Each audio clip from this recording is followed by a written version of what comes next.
সবাইকে নমস্কার। ওঠাপড়া, সাফল্য ব্যর্থতা কার জীবনে আসে না? কার আসেনি? সবার আছে।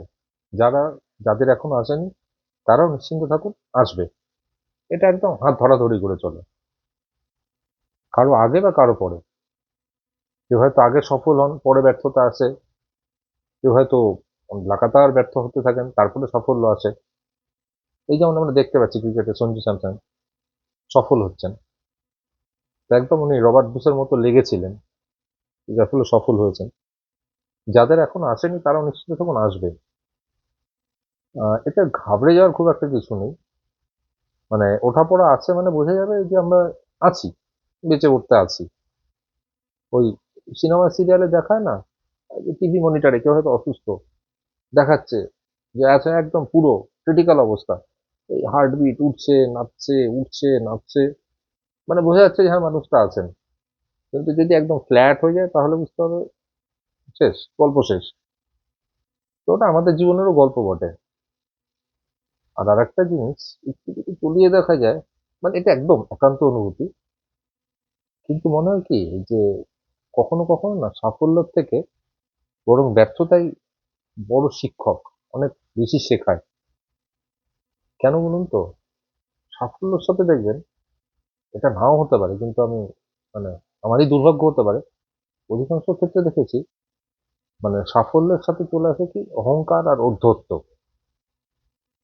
আর ব্যর্থতা কি করে মানুষকে পরিণত করে। যারা ব্যর্থ হয়েছেন, কোনো না কোনোভাবে তো হয়েছেন, যারা রক্তাক্ত হয়েছেন, এই যে ব্যর্থতা এবং তার পরবর্তীতে যে ঘটনাগুলো আমাদের সাথে ঘটে, এটা মানে শব্দে ব্যাখ্যা করাটা ঠিক সম্ভব না। একটা মানুষ ব্যর্থ হলে তার সাথে মানে তিনি কি কি ধরনের পরিস্থিতি ফেস করেন, বা তার মনে কি কি ধরনের অনুভূতি হয়, তো এটা ঠিক বলে বোঝানোর জিনিস না। এটা যিনি মানে ফিল করেছেন, যিনি বোঝেন, অনুভবের জিনিস তিনি বোঝেন।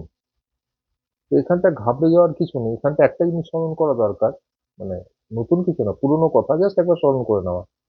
ইংরেজিতে কথাটা, যে tough Times never last, but tough people do, একটা বিখ্যাত বইয়ের নাম। আপনারা একবার পড়ে নিতে পারেন, ভালো লাগবে।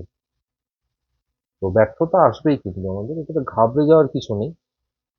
ব্যর্থতায় দুটো জিনিস খুব বেশি দরকার বলে আমার মনে হয়। একটা হচ্ছে একটা পজিটিভ মাইন্ডসেট, রবার্ট ব্রুসের কথা আবার বলতে হয়, যে ছাড়বো না, কোনোভাবে হারার ব্যাপার নেই, একদম লাগাতার লেগে থাকতে হবে। আর দ্বিতীয়টা হচ্ছে গিয়ে সেলফ রিলায়েন্স, নিজের উপর বিশ্বাস, যে আমি পারবোই। তাহলে দেখা যাবে যে আমরা যেখানেই থাকি না কেন, ব্যর্থতা যত মানে অতল তলে থাকি, সেখান থেকে ঠিক আমরা আবার সফল হবই, ওপরে ভেসে উঠবই। এই দুটো জিনিস আমাদের যেন সবসময় থাকে, পজিটিভ মাইন্ডসেট এবং সেলফ রিলায়েন্স। আপাতত এটুকুই। Thank you.